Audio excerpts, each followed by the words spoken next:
Hello everyone, great to see you online for this summer session today. I'm Maxine Ficara, I'm PraxisAuril CEO, and it's my pleasure to welcome you to the third of 3 webinars that we've been running today with our colleagues from Jisc.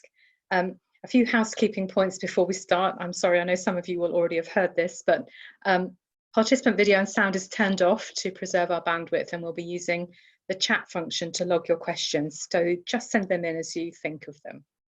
Please do note your full name and organisation when you ask a question. If you are having any difficulties with anything on the call, then you can also use the private chat function to contact the PraxisAuril meeting host. And just to remind you too that we're recording this session, so it will be made available after the event to PraxisAuril members. Okay, so we have an interesting session lined up next for you on cybersecurity. So let's get started. It's my pleasure now to introduce Christian Evans, who's Customer Director, Public Sector and Industry Research, who will be chairing this next session with Guy Sardon. You'll see Caitlin Bloom also on the call later, who's Senior Business Development Manager, Industry Research, both from Jisc, all 3 from Jisc. So over to you, Christian. Thanks, Maxine. Good afternoon, and thank you for taking the time to join us today. Just a couple of words about Jisc. We're a not-for-profit company. We're predominantly publicly funded and work on behalf of members and customers as digital advocates. We're agnostic, and we provide sort of trust and guidance to ensure the best outcomes for members and customers. We're evangelists when it comes to use of digital technology to enable higher and further education, public research, collaboration with industry. For example, we work with Rolls-Royce and Loughborough on sort of high-performance compute projects. We do some work with BAE Systems to help them with some of their university partners and some of the projects they work on, for example, flight simulation. Jisc's probably best known for the JANET network. It's the nation's research and education network. It's a physical digital network designed for the specific needs of research, which then connects into the global network of research, which enables collaborations. For example, when CERN spits out large data sets to the UK research community, it does so over the GÉANT network, which is the European network for research, which is then connected into JANET rather than using the public internet. So we've got a wealth of experience. We provide professional managed connectivity, cloud and cyber to enable research outcomes like vaccine research, COVID and genome sequencing. We have our own specialists in terms of cyber, and obviously Guy will come and talk to that. We have our own national network, and we work with a lot of the usual suspects you'd expect in terms of government agencies around security. And we're developing safe haven environments to ensure collaborations between public and private research sector in the cloud is secure. So cybersecurity, as you will have seen from the media reports on COVID and Garmin, is a vital area of focus for every organisation. So I'm pleased to introduce my colleague, Guy Sardon. For security reasons, for best practice, Guy won't be showing any video, so don't expect to see him. So Guy's going to be talking about the who, when and why of cyber attacks in a research and education context.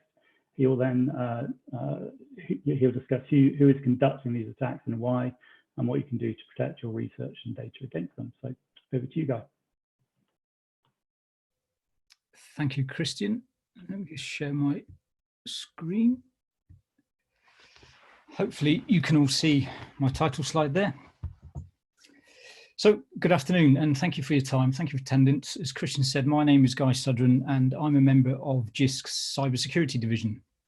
And over the next 15-20 minutes or so, I'd just like to take you on a whistle-stop tour, really, of what we're seeing across the JANET network in terms of cyber attacks against research and education, who those attacks might be conducted by, and why, and also perhaps touch on some of the things that you can do both as individuals and organisations to perhaps improve your cybersecurity posture and make the online world a bit safer for everybody, really.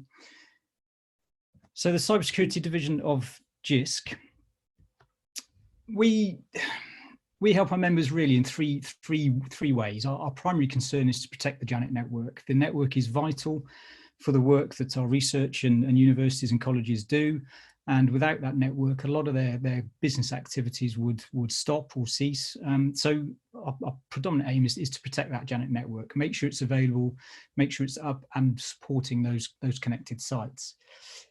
We also try and provide a secure environment for our members and their users, especially the students, really to conduct whatever online activities they need to do as part of their business. So whether that's innovative research, teaching and learning, virtual learning, remote learning, especially in this current scenario with COVID. But also we have to meet the fast evolving cybersecurity threat. It's a constantly changing world, as you're probably all well aware. So we try and work with and guide and assist our connected organisations really to help them help themselves, to increase their cybersecurity capability, to increase their user awareness.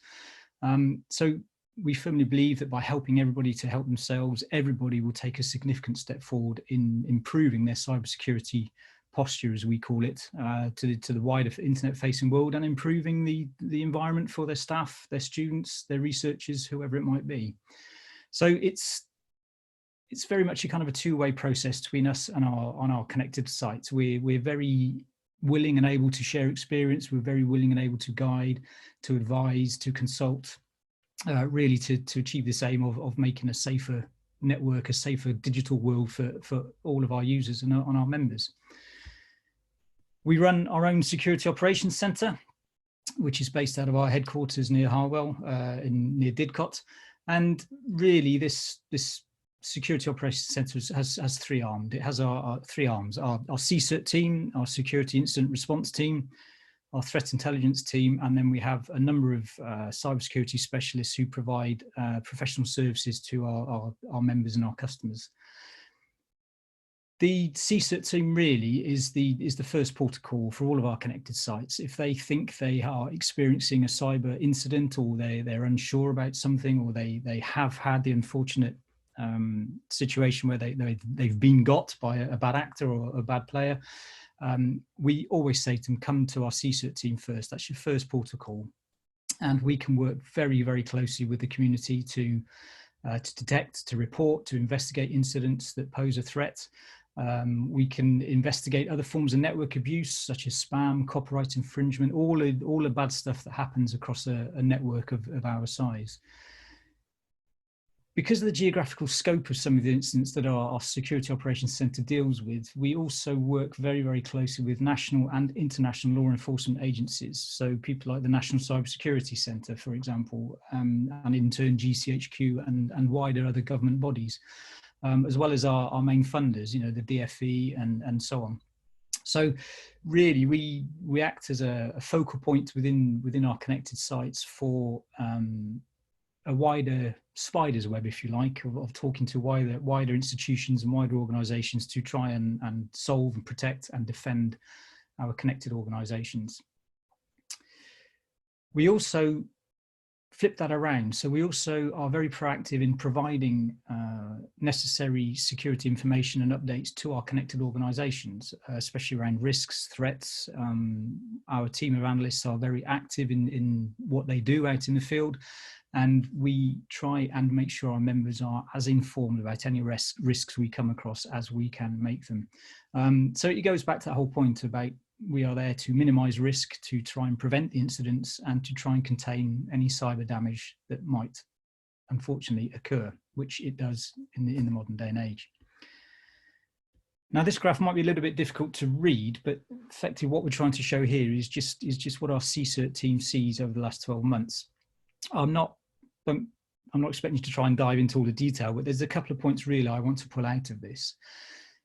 The big dark blue chunk, if you look kind of just right of center of that graph, which is February 2020, we saw a rapid increase in ransomware and malware attacks around the early part of this year, as shown by that graph there. And as I've said, we try and operate so that our Security Operations Centre is the first port of call for members to deal with these type of ransomware and malware attacks. And you've probably seen in the national news recently, there's been quite a few that have hit the public domain. But whilst we say to our connected organisation sites, please contact us first, we've also seen a slightly worrying trend where some of our connected sites have been prevented from contacting us due to their insurance companies and the contract they have with their cyber insurance risk. Whereas if they'd been able to contact us right at the very beginning, we may have been able to help them in far greater detail and depth than we actually would have been, having been engaged with a particular member 2, 3, 4 weeks down the line. So by not being able to get involved in a particular incident right at the very beginning, it limits our effectiveness in working with that connected site and dealing with the incident. But more importantly, it delays getting that connected site back to operations or resuming the particular service that might have been affected. The other one or color that I really is towards the top of those bar charts. You see kind of a flesh colored, a pale brown colored. That's the number of phishing attacks we see coming across through our CSIRT ticketing system. And phishing is always on the increase. It's not slowing down. It's becoming far more sophisticated, and it's becoming a very critical threat vector, really, that all organizations need to be aware of. And I'll come back to phishing a little bit later on in the conversation. So our CSIRT team, as I've said, are available there. They're there for our connected sites about incident response and prevention. And lately, in the last few months, just pre-lockdown and pro-lockdown, we have been very, very busy indeed.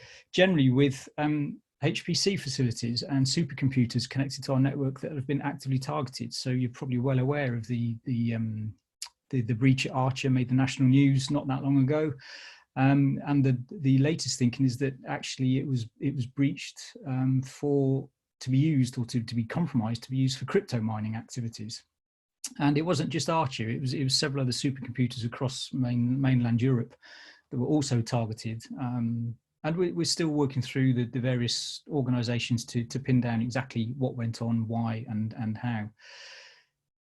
We've also been actively in providing advice, guidance and practical help, especially to our connected organisations that are actively involved in coronavirus research. As you can imagine, there's some bad actors, as we call them, out there that are actively targeting this research or targeting universities and research organisations. So our CSIRT team and our threat analysts have been very, very busy trying to make sure that the end sites are as informed as they can be about taking steps to prevent their research from being obtained illegally or inappropriately or whatever it might be. And we've also been dealing with an awful lot of ransomware incidents at a number of organisations where they've been compromised and they found their file systems have been locked and they've been asked for a significant sum of money for the key to release the files or to release the data. This particular type of cyber incident is on the increase, unfortunately, and we've been extremely busy in dealing with a number of organisations, helping them to identify how the attack started, how the compromise was triggered, and more importantly, helping them to recover, helping them to try and get their data back without bending to the will of the ransom, really. And as I said, really, it goes back to us providing advice. So we were working with these organisations to provide as much advice and guidance as we can to help them mitigate against this type of cyber attack happening again in the future to them. So why attack research and education? Well, there's lots of reasons why. I mean, why do any of these attackers hack anybody, really?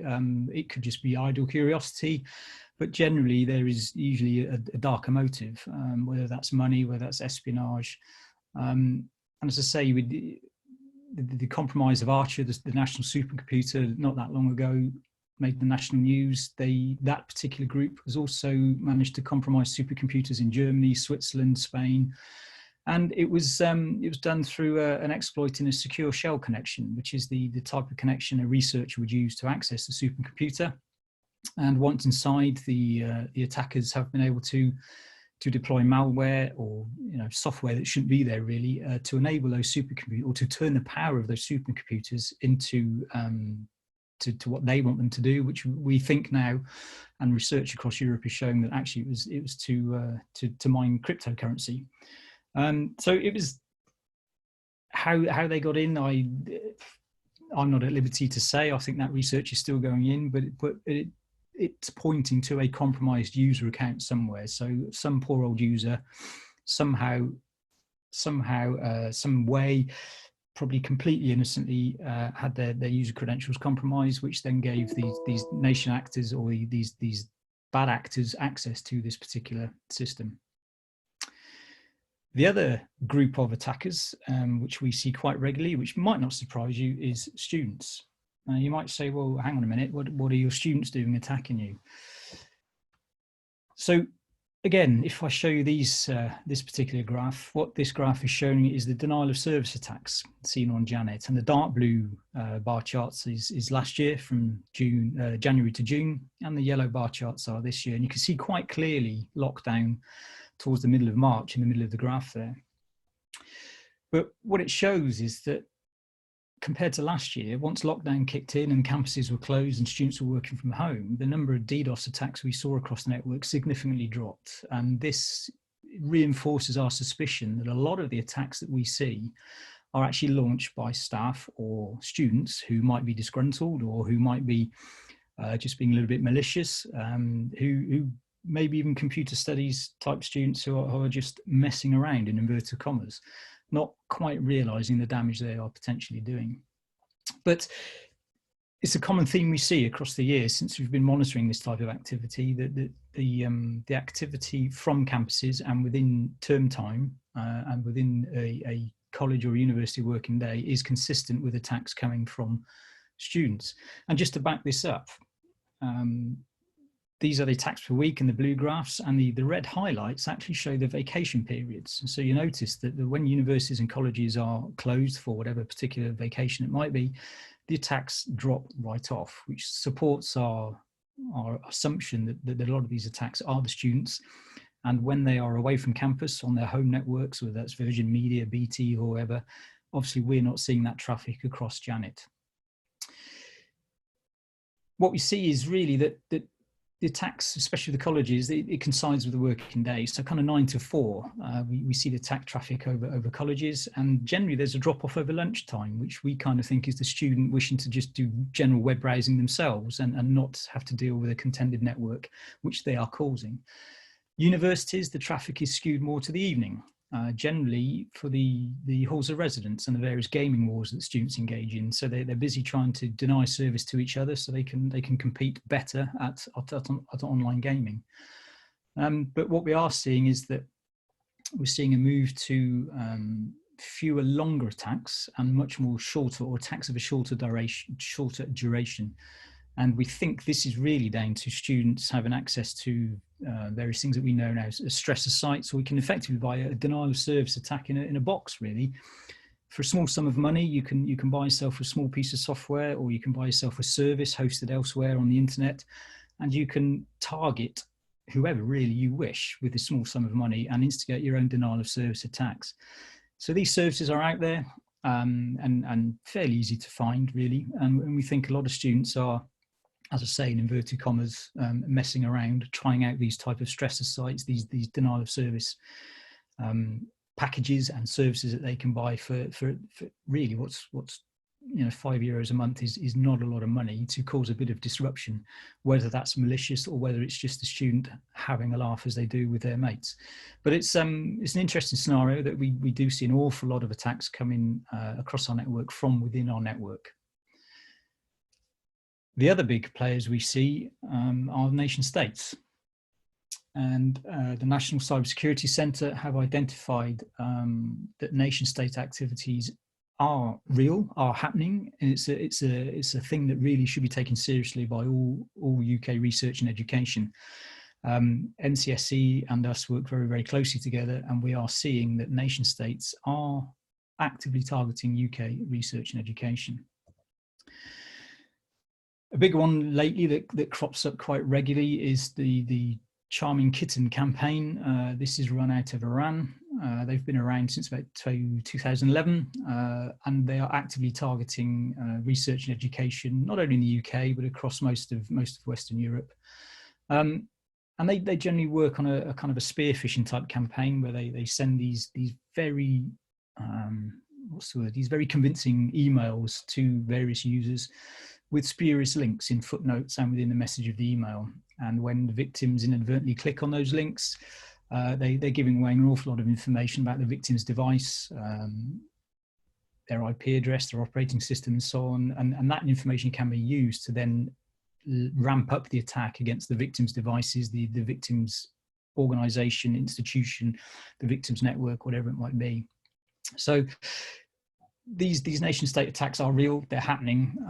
We're seeing an awful lot. And in actual fact, the NCSC has distributed some very useful papers about trusted research and protecting yourselves as researchers and as research organizations against these type of nation state attacks.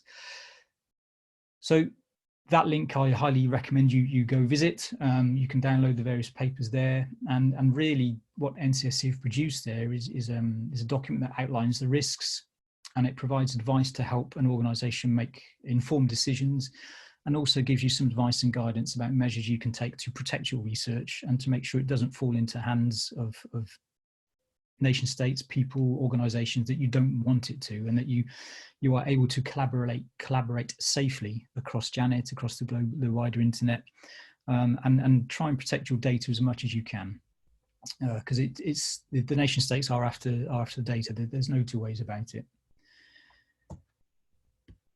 So mistakes do happen. We all know this, and the majority of the incidents, really, I think, are probably caused by innocent mistakes, primarily through phishing emails. And each year we run a cybersecurity survey across our connected sites and organizations. And each year, generally the top 5 threats come back, and usually in the top 1 or 2 is phishing attacks. And interestingly, what is not there in the top 5 threats is a nation state attack. So universities,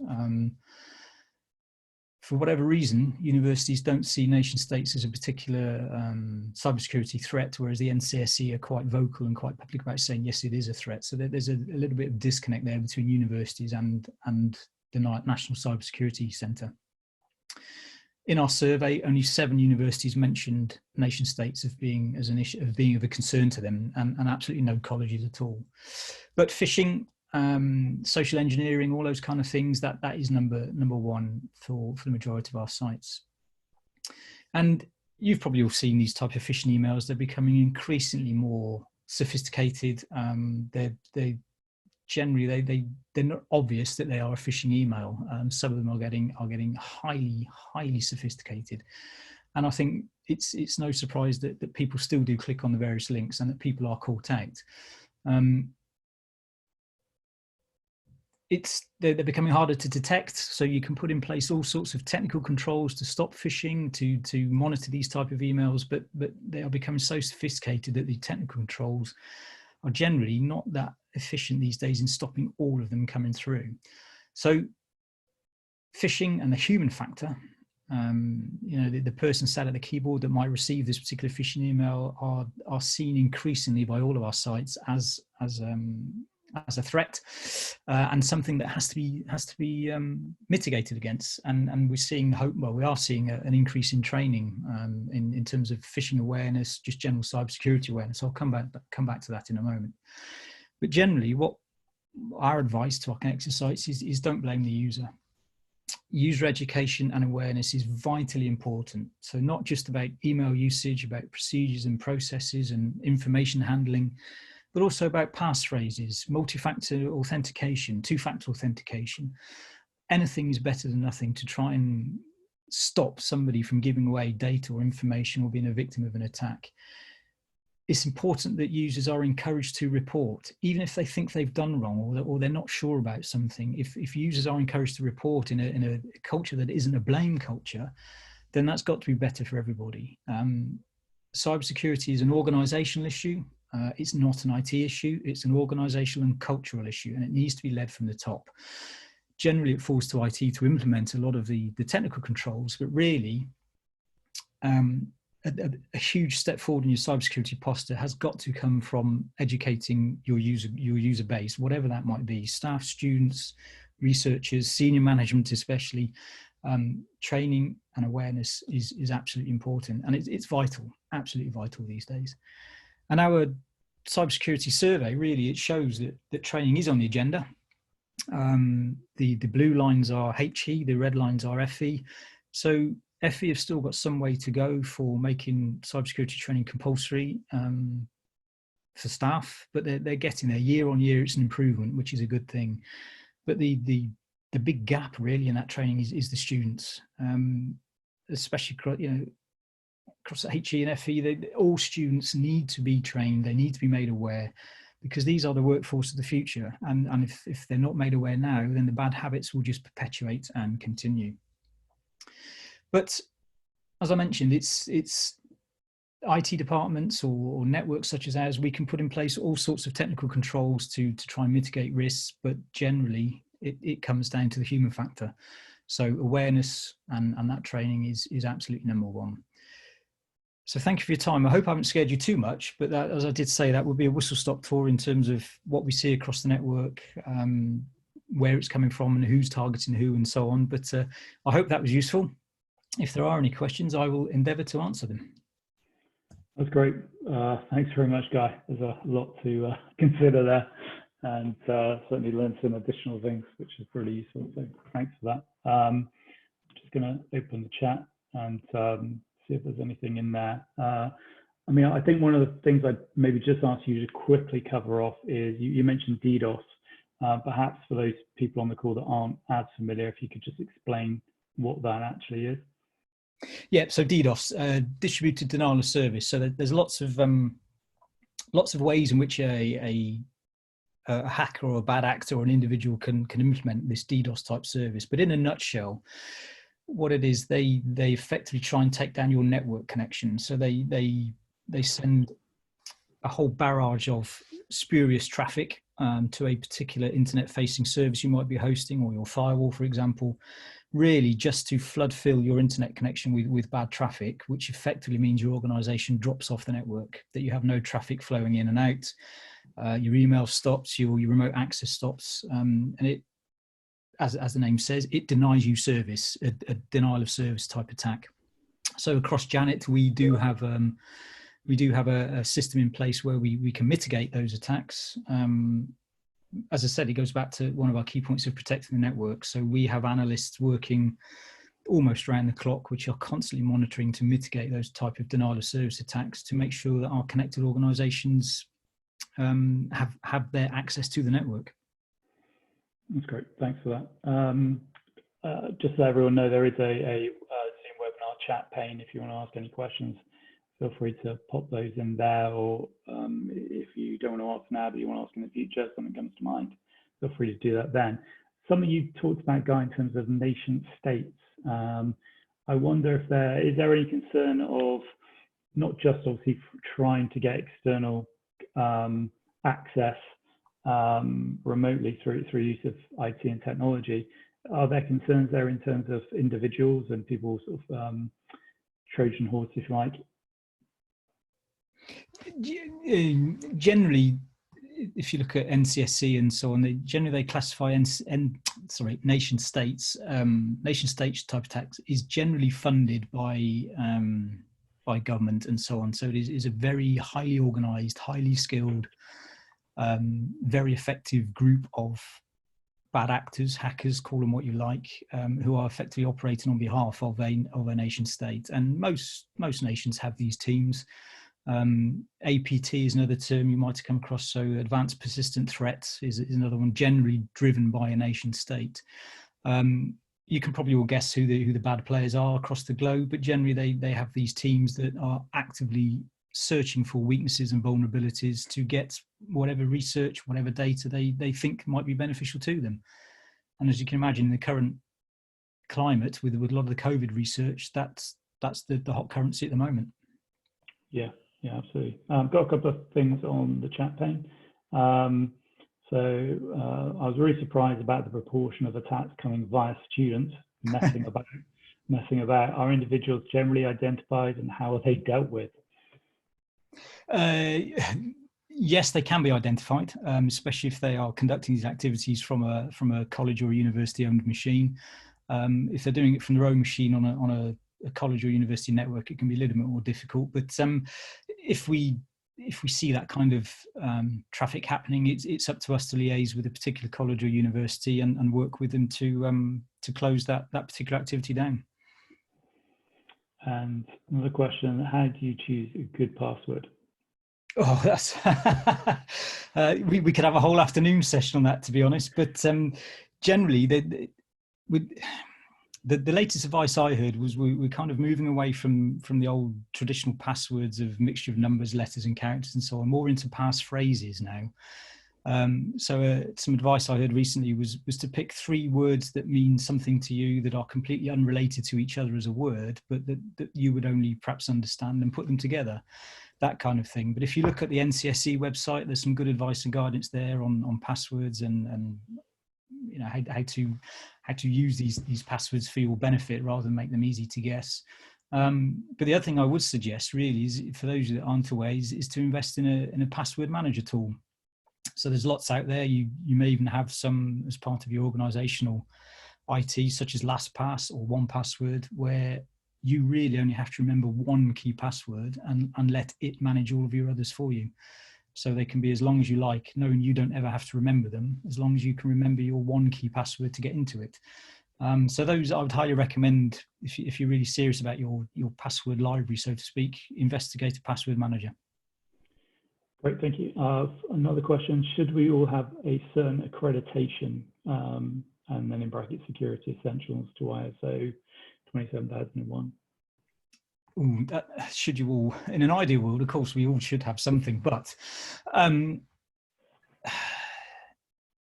27001 is not that easy to achieve. There's an awful lot of work involved, but it's perhaps something that most organisations should try and aim for. Not least just to sort out your own internal processes and procedures and so on, and the way you deal with information and information handling. But colleges are being asked to work towards Cyber Essentials. I think they were mandated to have it by the end of this year, but that's been changed given the current lockdown scenario we're in. So most colleges either have Cyber Essentials or are working towards Cyber Essentials. A lot of universities have it or are working towards it, and some have Cyber Essentials Plus. I mean, Cyber Essentials is useful. It's something that's being asked for more and more, especially where organisations want to do business with government or other funders or those type of environments. They tend to ask for you to have Cyber Essentials for the area in which you will be working with. But personally, I think all these schemes they're useful because it starts to get Cyber Essentials on the corporate agenda from governance layer down, and it starts to get Cyber Essentials involved in an organisation really as a cultural thing, that it's everybody's responsibility, not just IT's. So I'm all in favour of these type of schemes. Just bearing in mind it's a different scenario for each organisation, how easy it is for them to get those particular certifications. We do support organisations with professional services around these things. So we do provide advice and guidance and support and professional services to take it into sort of a deeper. We do. We are a Cyber Essentials certification body. So we do an awful lot of work with colleges, universities to help them get Cyber Essentials, and we will shortly be doing Cyber Essentials Plus as well. The other area where we can provide advice and guidance is around the what's called the BS 31111, which is Information Security Risk Governance. So that's really looking at information security at a governance level, policies and procedures, not at a kind of IT stroke technical level. So we have a team of auditors that can work with an organisation and audit an organisation against the BS 31111, which is a fairly new standard, to be honest. It's only been around a couple of years. And we did that exact scenario for CERN about a year ago. And I think if you look on our website, you'll find a case study there. And again, I guess it's something from an industry perspective in the collaboration of team public research and industry research is becoming more important in terms of how do you protect and that intellectual property. Having these things all become essential, I suppose, in terms of winning those kind of relationships. And yes, absolutely right. I think if you're able to have Cyber Essentials Plus or 27001, it just shows a prospective partner or supplier that you take your cybersecurity seriously, and that you do have in place controls, procedures, policies, processes, and so on. Yeah, I think we've got some examples from conversations we've had with industry partners who are asking for ISO 27001 to assure themselves, if you like, that who they're working with are taking these things seriously, I guess, and are aware of them. Yeah. That's great. I don't think there are any more questions. I can't see any. Obviously, if anyone has anything else, feel free at any time just to let us know. I think Guy's put up there the web address for Jisc's cybersecurity piece. And yeah, thanks again, Guy. That's been great. Back to you, Maxine. Gosh, thank you. Some more eye-opening insights from an expert in his field. Really interesting stuff. Definitely learned some new terminology today. I've written some of them down. I'm definitely going to quote some of these things like critical threat vector and crypto mining and yeah, and charming kitten attacks, which are all completely new to me. So really good session. Thank you so much, Guy. Really appreciate your time.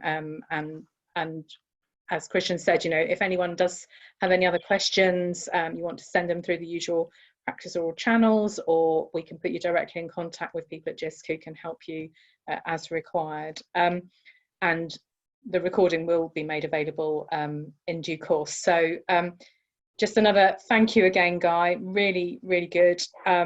Caitlin and Christian from Jisc, also thank you to you for helping us to put these sessions together today. We hope that you've enjoyed these sessions and learned something new.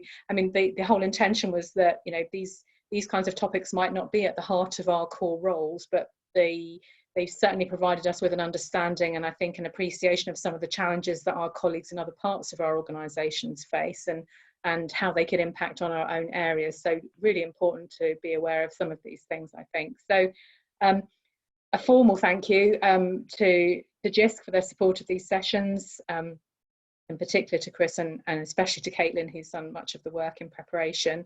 And we're certainly looking forward to continuing to work with you as we identify further opportunities to support our KE network with this sort of expertise. So thank you all very much. We look forward to seeing you online again soon. Have a good afternoon. Thank you. Thanks. Have a good afternoon. Thank you.